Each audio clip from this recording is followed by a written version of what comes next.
Hey guys, and welcome to a brand new video here on FPL Now. Today we're going to be going over a potential wildcard draft for Game Week 18, so if you're excited for the video, make sure to drop a like down below, leave a comment, are you thinking of playing your wildcard this week, subscribe if you're brand new, and let's get into the video.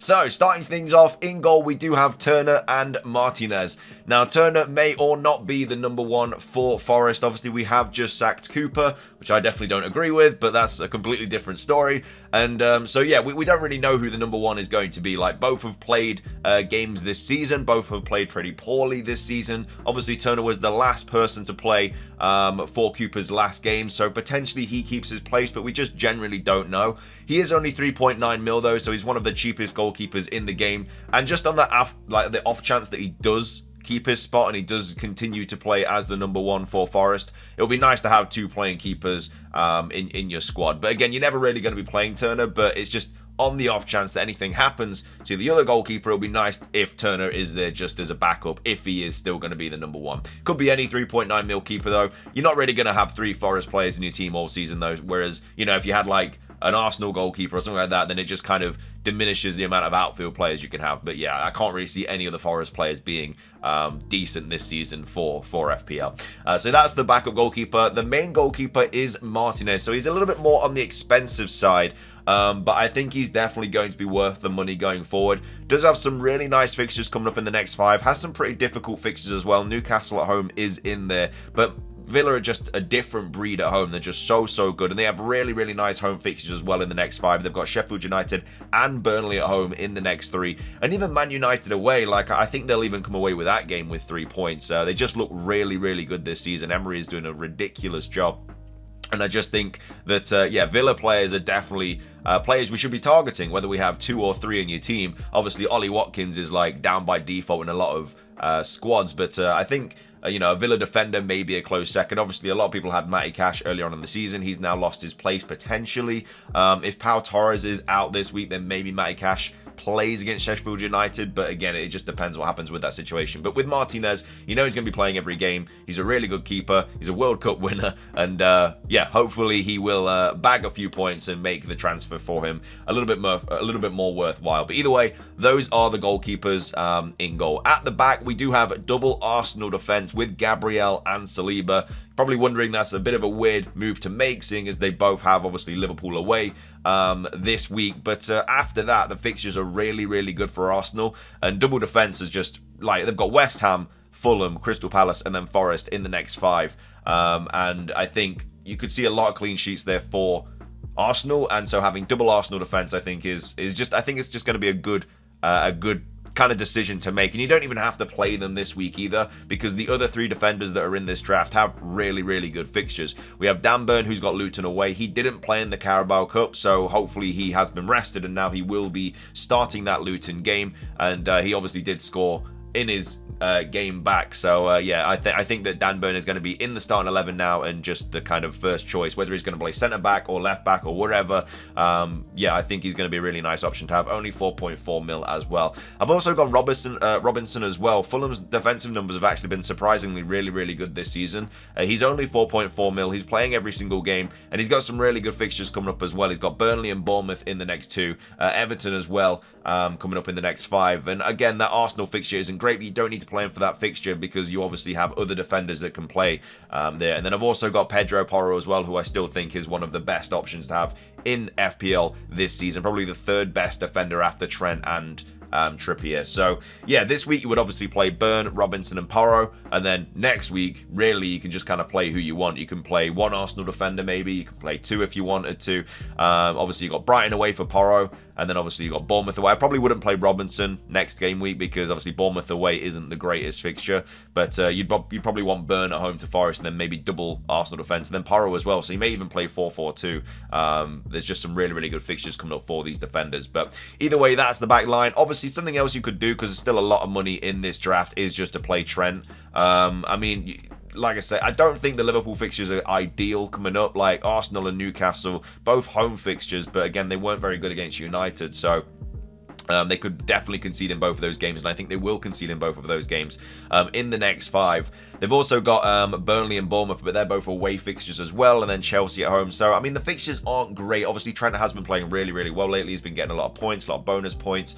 Yeah, it depends if you want to really flood all of that money into him. Obviously, you want, like, Haaland back and stuff when he's fit, so you're gonna have to find that money from somewhere. So yeah, I mean, you could go double Arsenal defense, you could go Trent instead if you wanted to, but with this draft that I've got here, you kind of have enough money to bring like Haaland back in when you like kind of maybe get rid of Salah or something like that when he's back. So yeah, it's definitely something to think about, but that's a different avenue you could take with this draft. But either way, that is the back line and the goalkeepers. In midfield, it kind of picks itself. We have Saka, Salah, Palmer, Son, and Bowen. So obviously Saka has Liverpool away this week, so not ideal, but after that, really, really nice fixtures coming up, just like the double Arsenal defense. Again, you could go double Arsenal midfield, especially with Son and Salah going off to their different competitions. You could be bringing in Ødegaard as well if you wanted to do that. So maybe you downgrade Son to an Ødegaard, and instead of Gabriel, you have Trent. That's another way of looking at it if you do want that double Arsenal midfield. And I quite like Ødegaard. I've had him earlier on in the season. He is a nice option to have. And obviously he is fit now as well. So yeah, that could be a different way you kind of look at it. But yeah, Salah obviously is going to be a player that you're going to be transferring out. I think with this draft, you are already booking in like 2 transfers because you are going to be getting rid of Salah and Son, and you want to be bringing Haaland back in as well. So that's 3 transfers. We're on game week 18. Game week 20 is probably when you kind of thinking about getting rid of Salah. Newcastle at home, and then after that they do have AFCON, and you know he's away from game week 21 to potentially game week 24 if they do reach the final. I think the same with Son as well. So yeah, game week 21, 22, 23, and 24, you're not going to be with Salah and Son. Like, some people are thinking of just benching for those game weeks, but I don't know. They're just going to be losing money, and that money could definitely be used elsewhere, especially to bring in players like Haaland and stuff like that. So I get like not having to book in those transfers, but at the same time, I think you're kind of losing a lot of points by not getting rid of these players, and you'll be able to buy them back as well. Especially if you bought Salah like later on, you'd probably be able to buy him back cheaper, because it's not like their prices are getting frozen whilst they're away in their competitions. They are going to be getting transferred out every single week, and they're going to be transferred out a lot as well, because nobody wants a 13 like mil player on their bench that's not going to be doing anything for 4 game weeks. It just doesn't really seem like there's a point to it. But yeah, you'd probably keep like, I don't even think you really need Salah, to be fair. Obviously the Burnley away fixture is nice, but yeah, he's going to be playing Arsenal, Burnley, and then, you know, Newcastle, and then he's away. So is he really that much of an option to have? Like, maybe not. I don't know. I mean, the Burnley fixture is obviously going to be a good captaincy shout, but is it worth keeping him just for that? But I mean, I guess that's up to you. Palmer as well, another player that you have to be a little bit careful about. Obviously, he does have a 1 more yellow card and he does miss a game. I think he has to get through 2 more fixtures, and then yeah, he has to get through game week 18 and 19, and then those yellow cards disappear, and he's all good. Same with every other player as well that's on 4 yellow cards. So yeah, Palmer, I still think he's fine. I think he'll just be careful those 2 fixtures, and even if he does, like, let's say he does get a yellow card in this Wolves fixture and you have to bench him for Crystal Palace, as I say, you can just play 4 defenders in game week 19 anyway, because like I say, you have 4 really good options. You can play Gabriel, Burn, Porro, and Saliba in game week 19 anyway. So, and then after that, it's not even a problem, because then his yellow cards are gone. So it's not the worst case scenario if he even does get a yellow card for this draft particularly anyway. I've got Son as well. Again, just like Salah, you got him for 3 really nice fixtures, and then obviously that changes. I think an easy swap, and I can't believe I'm saying this, but I think an easy transfer for Son is probably Richarlison, because, you know, or Kulusevski, because they are going to be playing whilst Son is away. I mean, I don't know who's going to be on penalties. Is it going to be Richarlison? Is it going to be Kulusevski? I generally don't know. But I think one of those becomes a much better option when Son is gone, because, you know, Richarlison is going to be playing striker. Kulusevski is going to be on the wing. But yeah, I think one of those going to be a great transfer in for Son when he's going off for the Cup. And they've also got Bowen as well. Not the greatest fixtures coming up, but just one of the better midfielders to have in FPL this season. Obviously, you've also got the likes of Gordon, stuff like that, but Gordon's now potentially injured. So yeah, I probably wouldn't bank. I probably wouldn't bring him in on a wildcard draft, because we're not going to get a press conference, I don't think, before that fixture either. So it's just a little bit too risky. You don't really want to be taking a ton of risks on a wildcard, because you're just going to be kind of booking yourself in for even more transfers if those risks go wrong. And yeah, I mean, Gordon obviously has a great fixture, Luton away, but I don't know. I feel like from a Newcastle standpoint, what's the point of risking him? Because that is a fixture that they should win. And, you know, if Gordon plays that and then gets injured even more, you know, when they've got these games like Liverpool and City coming up, you kind of need Gordon for that. So yeah, potentially, I don't really see the point of playing him against Luton, but I'm not Newcastle's manager, so what do I know? Anyway, though, that is the midfield, and then up top we do have Archer, Watkins, and Solanke. So yeah, I mean, captaincy shout this week obviously would go to Watkins. Solanke's a nice option. Again, easy upgrade to Haaland when you want to bring him back. But I mean, Haaland didn't even play in the Saudi Arabia fixture.